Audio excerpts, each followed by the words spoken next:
Hello दोस्तों, स्वागत है आप सभी का आपके अपने study channel one platform job में।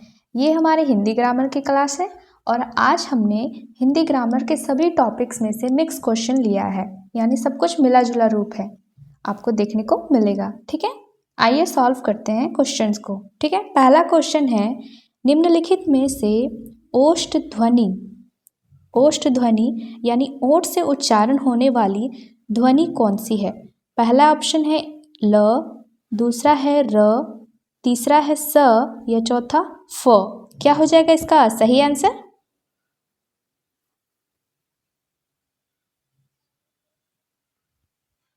तो इसका सही आंसर हो जाएगा ऑप्शन नंबर डी, फ, यानी ओठ से उच्चारण होने वाली स्वर्ण व्यंजन बोले या ध्वनि क्या हो जाएगी? फ।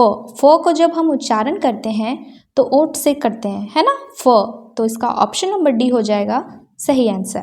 ठीक है, आइए चलते हैं अपने अगले प्रश्न की ओर।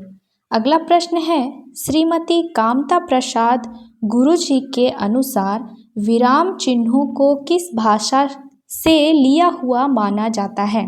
पहला ऑप्शन है अरबी, दूसरा है अंग्रेजी, तीसरा है फ्रेंच, चौथा है चीनी। क्या हो जाएगा इसका सही आंसर?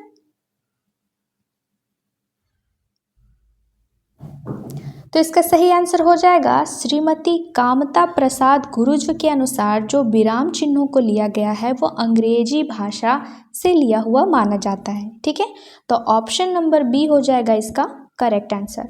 आइए चलते हैं अपने अगले प्रश्न की ओर। अगला प्रश्न है, संस्कृत उपसर्ग युक्त शब्द नहीं है, यानी संस्कृत के उपसर्ग लगा हुआ शब्द कौन सा नहीं है, पता करना है। ठीक है, तो ऑप्शन नंबर 1 है अनुजीवी, ऑप्शन नंबर 2 है अपशब्द, ऑप्शन नंबर 3 है लाचार और ऑप्शन नंबर डी है प्राकर्ष। क्या हो जाएगा इसका सही आंसर?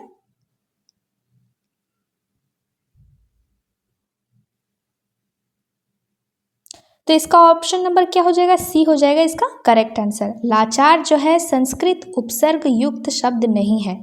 अब यहाँ पे उपसर्ग मतलब क्या होता है? जो शब्द के आगे लग जाता है और उसका एक अलग अर्थ बना देता है तो वो उपसर्ग हो जाता है।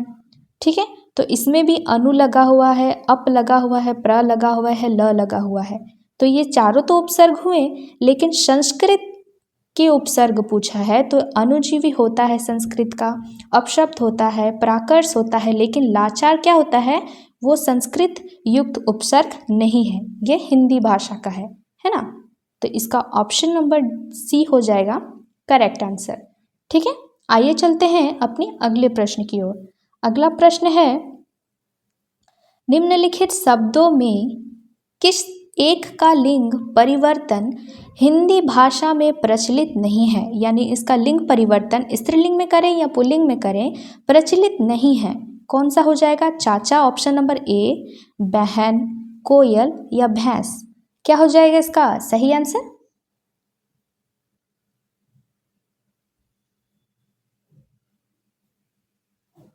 तो इसका सही आंसर हो जाएगा ऑप्शन नंबर सी, कोयल। कोयल का स्त्रीलिंग ना होता है और ना ही पुल्लिंग होता है। ठीक है, इसमें नर कोयल मादा कोयल के रूप में बोला जाता है और इसका हिंदी भाषा में भी उतना प्रचलित नहीं है। ठीक है, जबकि चाचा, बहन और भैंस है। ठीक है, तो ऑप्शन नंबर सी हो जाएगा इसका करेक्ट आंसर। आइए चलते हैं अपने अगले प्रश्न की ओर। अगला प्रश्न है, वह अगले साल आएगा, इस वाक्य में कौन सा कारक है? कारक मैंने पढ़ाया हुआ है। ठीक है, तो आपको बताना है कि इसमें इस शब्द इस वाक्य में कौन सा कारक लगा हुआ है। ठीक है, अपदान कारक, संबंध कारक, अधिकरण कारक या कर्म कारक। क्या हो जाएगा इसका सही आंसर?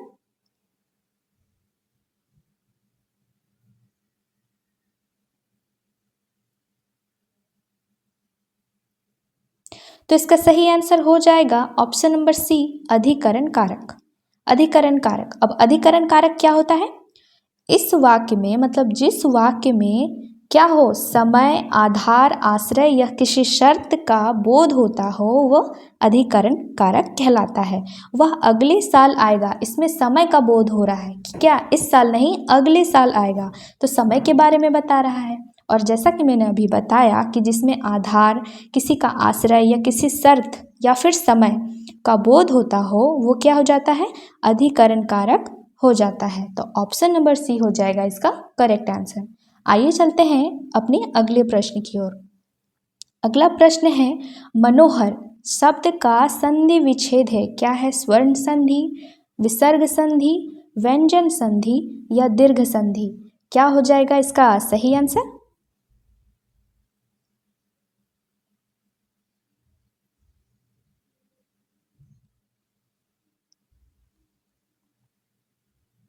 तो इसका सही आंसर हो जाएगा ऑप्शन नंबर बी, विसर्ग संधि।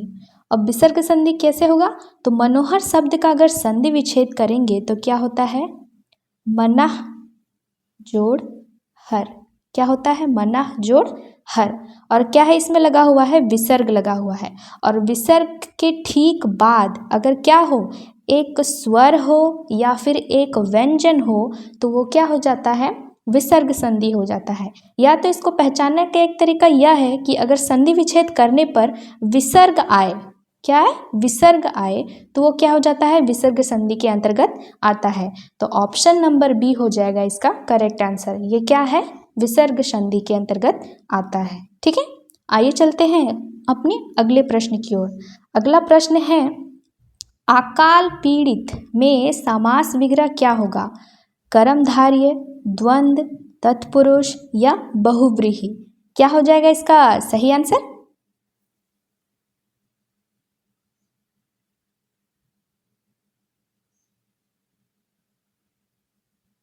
तो इसका सही आंसर हो जाएगा ऑप्शन नंबर सी, तत्पुरुष समास। मैंने समास पढ़ाया हुआ है, ठीक है। तो अकाल पीड़ित का अगर समास विग्रह करेंगे तो क्या हो जाएगा, अकाल से पीड़ित। क्या हो जाएगा, अकाल से पीड़ित। और तत्पुरुष समास क्या होता है, तत्पुरुष समास वह समास होता है जिसमें कि द्वितीय पद या फिर उत्तर पद प्रधान होता है। ठीक है, यदि दूसरे पद पर ज़्यादा जोर दिया जाता है वो क्या होता है, तत्पुरुष समास होता है। अगर इसका समास विग्रह करेंगे तो अकाल से क्या है, पीड़ित है। किससे पीड़ित है, अकाल से पीड़ित है। ठीक है, या तो द्वितीय पद या तो उत्तर पद प्रधान हो वो क्या होता है, तत्पुरुष समास होता है। तो इसका सही आंसर क्या हो जाएगा, ऑप्शन नंबर सी। ठीक है, आइए चलते हैं अपने अगले प्रश्न की ओर। अगला प्रश्न है, रचना की दृष्टि से क्रिया के भेद। रचना की दृष्टि से क्रिया के कितने भेद होते हैं, 3, 2, 4 या 5। क्या हो जाएगा इसका सही आंसर?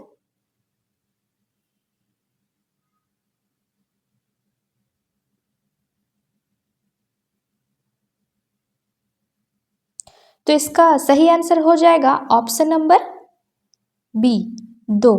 यानी रचना की दृष्टि से क्रिया के कितने भेद होते हैं, 2 भेद होते हैं। ठीक है, आइए चलते हैं अपने अगले प्रश्न की ओर।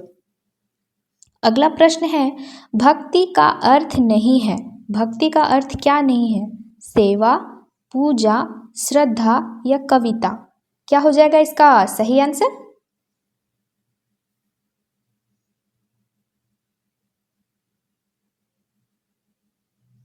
तो इसका सही आंसर हो जाएगा ऑप्शन नंबर डी, कविता। भक्ति का अर्थ क्या नहीं है, कविता। जबकि सेवा, पूजा और श्रद्धा क्या होता है, भक्ति के अर्थ होते हैं। ठीक है, लेकिन कविता क्या है, भक्ति का अर्थ नहीं है।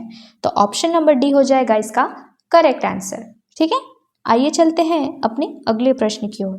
अगला प्रश्न है, तिमीर शब्द का विलोम क्या है। तिमीर शब्द का विलोम क्या है, आलोक, ऑप्शन नंबर बी है किरण, ऑप्शन नंबर सी है रंगीन या ऑप्शन नंबर डी रंगहीन। क्या हो जाएगा इसका सही आंसर?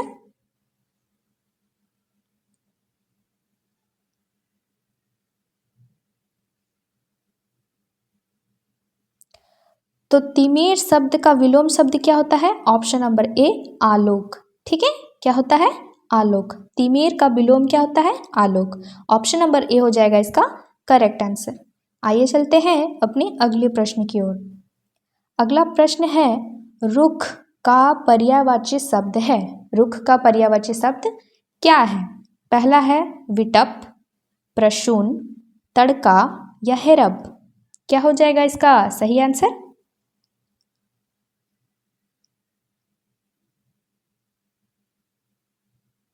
तो ऑप्शन नंबर ए हो जाएगा इसका करेक्ट आंसर। विटप, रुख का पर्यायवाची शब्द होता है विटप।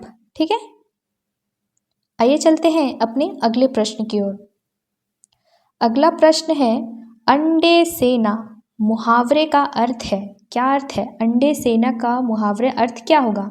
पहला ऑप्शन है मुर्गी का चूजों के ऊपर बैठना, दूसरा है स्वावलंबी होना, तीसरा है स्वार्थ सिद्ध करना, या ऑप्शन नंबर डी घर में बेकार बैठना।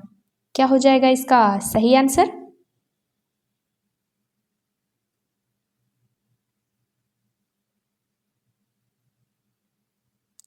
तो इसका क्या हो जाएगा? ऑप्शन नंबर डी हो जाएगा इसका करेक्ट आंसर। घर में बेकार बैठना। अंडे सेना मुहावरे का क्या अर्थ क्या होता है? घर में बेकार बैठना, व्यर्थ में बैठना। ठीक है, समय बर्बाद करना। ठीक है, आइए चलते हैं अपने अगले प्रश्न की ओर। अगला प्रश्न है मक्खी शब्द का तत्सम रूप क्या है? तत्सम रूप यानी कि संस्कृत का रूप है ना। और तद्भव क्या होता है? बोलचाल की भाषा में जो अब हिंदी भाषा के शब्द होते हैं वो तत्सम होते हैं, सॉरी तद्भव होते हैं। और तत्सम शब्द क्या होते हैं? वे शब्द जो पहले से ही इस्तेमाल हो रहे हैं संस्कृत में और अभी भी उसका इस्तेमाल संस्कृत में ही होता है। ठीक है, तो तत्सम शब्द बताना है। तो मक्खी शब्द को तत्सम शब्द क्या होगा उसका? मच्छिका, माछी, मच्छी या मच्छिका। क्या हो जाएगा इसका सही आंसर?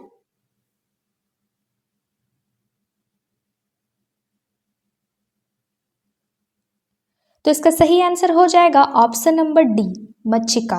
क्या हो जाएगा? मच्छिका। मक्खी शब्द का तत्सम रूप क्या होता है? मच्छिका। ठीक है, आइए चलते हैं अपने अगले प्रश्न की ओर।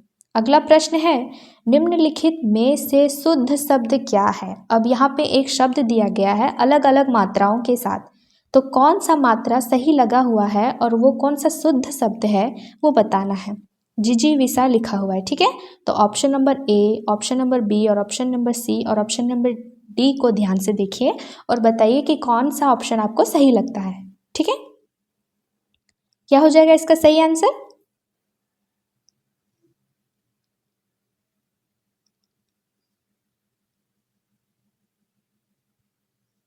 तो ऑप्शन नंबर डी हो जाएगा इसका करेक्ट आंसर। यानी कि इस प्रकार से जिजीविसा लिखा हुआ शब्द सही है, बाकी क्या है? गलत है। क्या है? गलत है। ठीक है, ऑप्शन नंबर डी हो जाएगा इसका करेक्ट आंसर। आइए चलते हैं अपने अगले प्रश्न की ओर। अगला प्रश्न है वह भाई जो अन्य माता से उत्पन्न हुआ हो कहलाता है। यानी ये क्या है? वन वर्ड सब्स्टिट्यूशन है। ठीक है, अंग्रेजी में बोले तो वन वर्ड सब्स्टिट्यूशन। एक वाक्य दिया गया है उसको एक शब्द में बताना है। ठीक है, वह भाई जो अन्य माता से उत्पन्न हुआ हो उसके क्या कहते हैं? अन्योदर, दूरस्थ, औसर या सहोदर। क्या हो जाएगा इसका सही आंसर?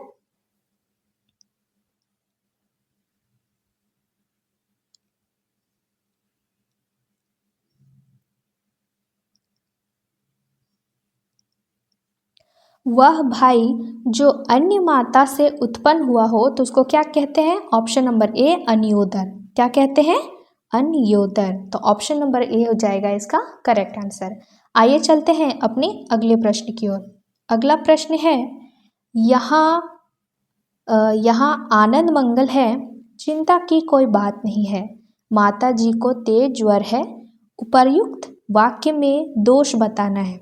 यहाँ पे एक शब्द दिया गया है, इसमें क्या दोष है वो बताना है।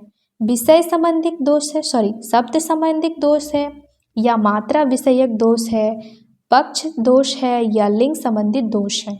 क्या इसमें गलत है?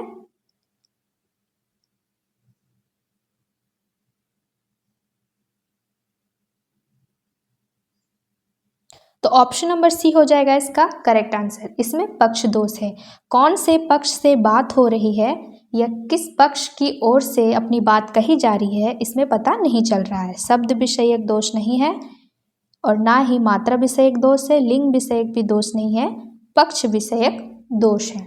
ठीक है, आइए चलते हैं अपने अगले प्रश्न की ओर। अगला प्रश्न है हिंदी वर्णमाला में मूल स्वर कितने हैं? क्या है? मूल स्वर कितने हैं?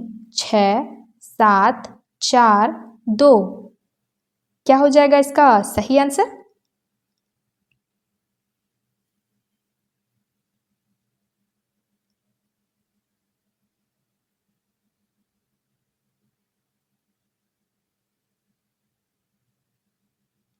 तो ऑप्शन नंबर सी हो जाएगा इसका करेक्ट आंसर। हिंदी वर्णमाला में स्वर कितने होते हैं? 13। उसमें से 4 क्या होते हैं? मूल स्वर होते हैं। 4 क्या होते हैं? मूल स्वर होते हैं, याद रखिएगा, ठीक है। आइए चलते हैं अपने अगले प्रश्न की ओर। अगला प्रश्न है, निम्न में से कौन सा भाववाचक संज्ञा नहीं है? निम्न में से कौन सा भाववाचक संज्ञा नहीं है? लंबाई, बहन, दया, शत्रुता। क्या हो जाएगा इसका सही आंसर?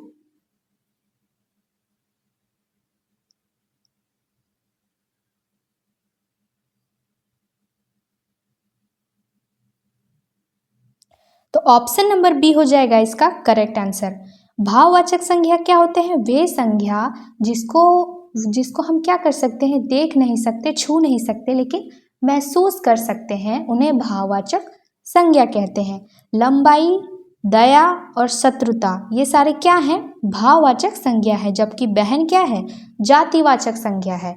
तो इसका सही आंसर क्या हो जाएगा? ऑप्शन नंबर बी भाववाचक संज्ञा नहीं है, ठीक है। आइए चलते हैं अपने अगले प्रश्न की ओर। अगला प्रश्न है, निम्न में से कौन सा शब्द तत्सम, फिर से तत्सम शब्द बताना है अब तत्सम शब्द बताना है। क्षुद्रा, क्षुद्रा, निर्दोष, मूढ़ या जांघा। क्या हो जाएगा इसका सही आंसर?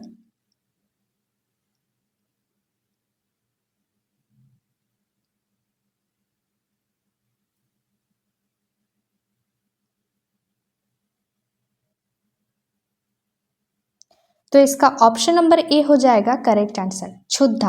क्या हो जाएगा? क्षुद्धा जो है वो तत्सम शब्द है। और इसका तत्सम शब्द में एक बात ध्यान रखिएगा, ये शब्द छ जिसमें भी आता हो वो क्या हो? संस्कृत का शब्द ही हो जाता है। तत्सम शब्द पहचानने का और एक तरीका है कि जिस शब्द में ये लगा हो तो वो क्या हो जाता है? तत्सम शब्द के अंतर्गत, यानी संस्कृत के वो शब्द में आता है, ठीक है। आइए चलते हैं अपने अगले प्रश्न की ओर। अगला प्रश्न है, आज बहुत पानी गिरा, आज बहुत पानी गिरा, निम्नलिखित में से कौन सा वाक्य है? अब वाक्य मैंने पढ़ाया हुआ है, सरल वाक्य, मिश्र वाक्य, संयुक्त वाक्य या क्या है? उपवाक्य। क्या हो जाएगा इसका सही आंसर?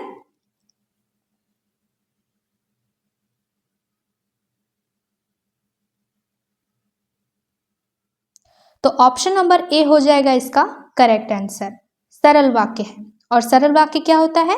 जिन वाक्यों में केवल एक ही उद्देश्य और एक ही विधेय होता है उन्हें सरल वाक्य कहते हैं। यानी जिन वाक्यों से हमें पता चले एक ही क्रिया का या एक ही उद्देश्य का पता चलता है वो सरल वाक्य है। जैसे कि आज पानी बहुत गिरा, यानी सिर्फ पानी गिरने की क्रिया का बोध होता है, सिर्फ एक क्रिया का, एक उद्देश्य का, तो वो क्या होता है? सरल वाक्य के अंतर्गत आता है। तो ऑप्शन नंबर ए हो जाएगा इसका करेक्ट आंसर। आइए चलते हैं अपने अगले प्रश्न की ओर। अगला प्रश्न है, निम्नलिखित वाक्यों में से शुद्ध वाक्य क्या है? शुद्ध वाक्य क्या है? वे सब प्रकार के दोषों से विहीन है, वे सब दोषों से हीन है, वे सब प्रकार के दोषों से मुक्त है, वे सभी ही दोषों से मुक्त है। तो कौन सा वाक्य सही है?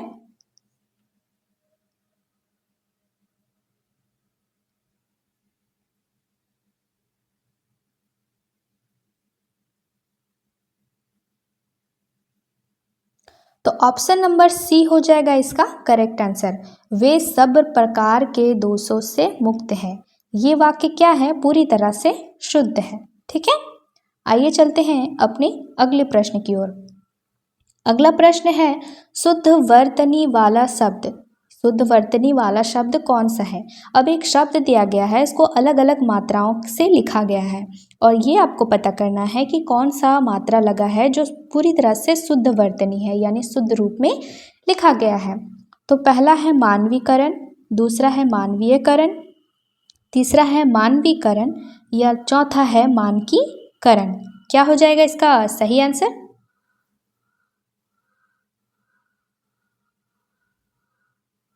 तो इसका ऑप्शन नंबर सी हो जाएगा इसका करेक्ट आंसर, मानवीकरण। क्या हो जाएगा? मानवीकरण। अब देखिए ऑप्शन नंबर ए में भी इसी प्रकार लिखा गया है मानवीकरण, लेकिन क्या है इसमें छोटी मात्रा लगी है और इसमें बड़ी मात्रा लगी है। ठीक है, तो ऑप्शन नंबर सी हो जाएगा इसका करेक्ट आंसर। इस प्रकार से मानवीकरण लिखा जाता है। ठीक है, आइए चलते हैं अपनी अगले प्रश्न की ओर। अगला प्रश्न है अंतर्राष्ट्रीय शब्द में संधि निर्देश कीजिए। अब अंतर्राष्ट्रीय एक संधि विच्छेद किया हुआ है। अब ये बताना है इसमें कौन सी संधि है, स्वर्ण संधि, विसर्ग संधि, व्यंजन संधि या दीर्घ संधि। क्या हो जाएगा इसका सही आंसर?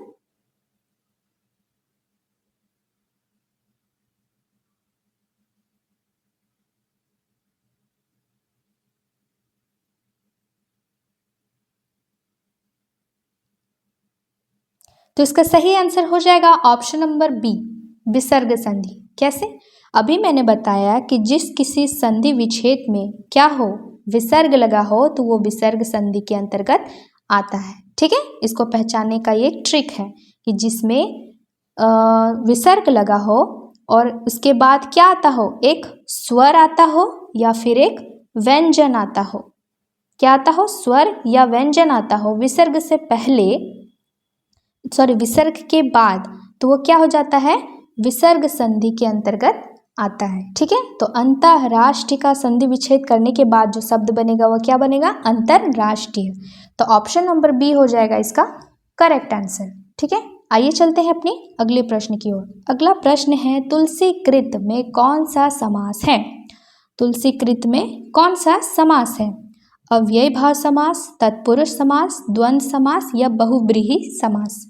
क्या हो जाएगा इसका सही आंसर?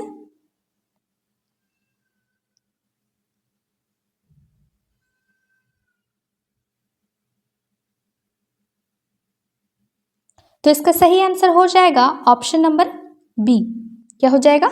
ऑप्शन नंबर बी, तत्पुरुष समास। तत्पुरुष समास कैसे? अगर तुलसी कृत का समास विग्रह करेंगे तो क्या हो गया, तुलसी द्वारा कृत, तुलसी द्वारा कृत। और तत्पुरुष समास का परिभाषा क्या होता है, तो समास का वह रूप जिससे द्वितीय या उत्तर पद प्रधान होता है, समास का वह रूप जिसमें द्वितीय दूसरा पद या उत्तर पद प्रधान होता है, उसे तत्पुरुष समास कहते हैं। ठीक है, तो इसका ऑप्शन नंबर बी हो जाएगा करेक्ट आंसर, तत्पुरुष समास। ठीक है, आइए चलते हैं अपने अगले प्रश्न की ओर। अगला प्रश्न है चंद्रमा का पर्यायवाची शब्द क्या है? चंद्रमा का पर्यायवाची शब्द क्या है? पहला है दिवाकर, दूसरा है निशि, तीसरा है मार्तंड, दूसरा है राशि। क्या हो जाएगा इसका सही आंसर?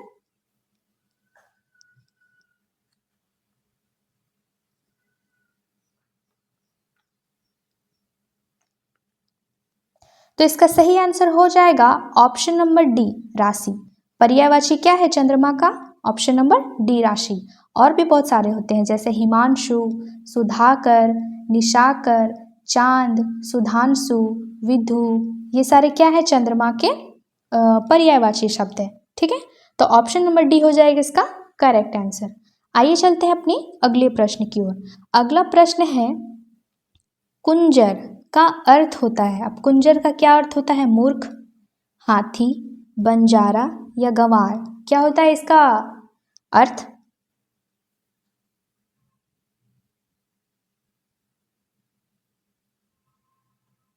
तो इसका सही आंसर हो जाएगा ऑप्शन नंबर बी, हाथी। कुंजर का क्या अर्थ होता है? हाथी। ठीक है, आइए चलते हैं अपने अगले प्रश्न की ओर। अगला प्रश्न है कृपण का उपयुक्त विलोम शब्द सुने। अब कृपण का विलोम शब्द क्या होता है? परोपकारी, दानी, भिखारी या स्वार्थी। क्या हो जाएगा इसका सही आंसर?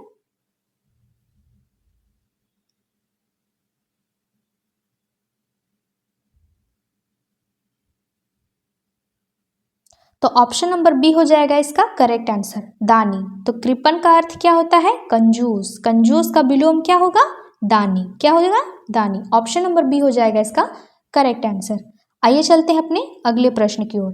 अगला प्रश्न है बलवान के अन्याय से उत्पन्न भय के लिए उपयुक्त एक शब्द क्या है? ठीक है, त्रास, दंड, आतंक या दुर्दशा? क्या हो जाएगा इसका सही आंसर?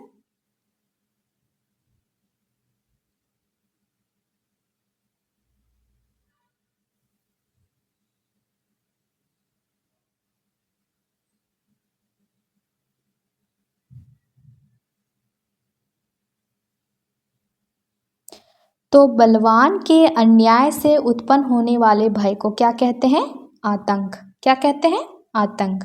जिस बलवान के भय से उत्पन्न होने वाले भय को क्या कहते हैं? आतंक। ऑप्शन नंबर सी हो जाएगा इसका करेक्ट आंसर। ठीक है, आइए चलते अपने अगले प्रश्न की ओर। अगला प्रश्न है, अंक शब्द का अनेकार्थी शब्द नहीं है। क्या है? अंक शब्द का अनेकार्थी शब्द कौन सा नहीं है, ये पता करना है। संख्या, गोद, पृथ्वी, नाटक का एक भाग। क्या हो जाएगा इसका सही आंसर?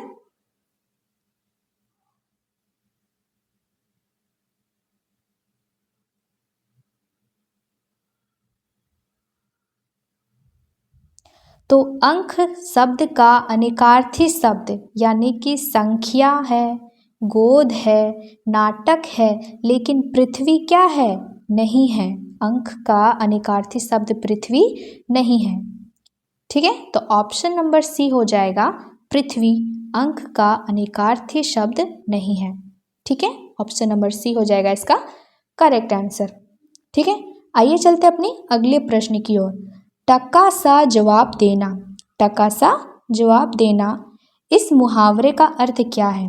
भला बुरा कहना, बेइज्जत करना, साफ इनकार करना या निरुत्तर कर देना? क्या हो जाएगा इसका सही आंसर?